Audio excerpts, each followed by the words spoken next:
এখানে পাশে যে একটা রুম আছে ওখানেও আমরা অবৈধ মালা পাই। বাজি জ্ঞান সবগুলা সব বাজি।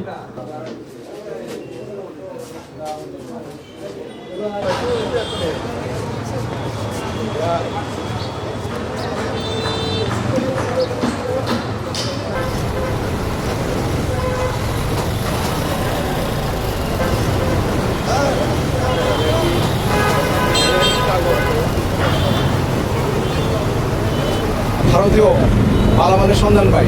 পরবর্তীতে আমাদের ম্যাজিস্ট্রেট মহোদয়ের নেতৃত্বে আমাদের পুলিশ প্রশাসন, বিজিবি এবং আর্মির লোকজন ছিল, তাদের সকলের সমন্বয়ে একটি টাস্কফোর্স গঠন করে আমরা একটি অভিযানটি সম্পন্ন করি এবং এই অভিযান করে আমরা দেখতে পাই বিপুল পরিমাণ ভারতীয় মালামাল এখানে আমরা জব্দ করতে সক্ষম হয়েছি।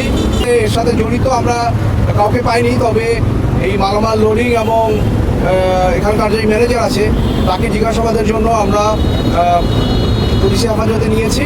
পরবর্তী জিজ্ঞাসাবাদ শেষে আইনি বিধি মোতাবেক যে ব্যবস্থা গ্রহণ করে সেটা আমরা করব।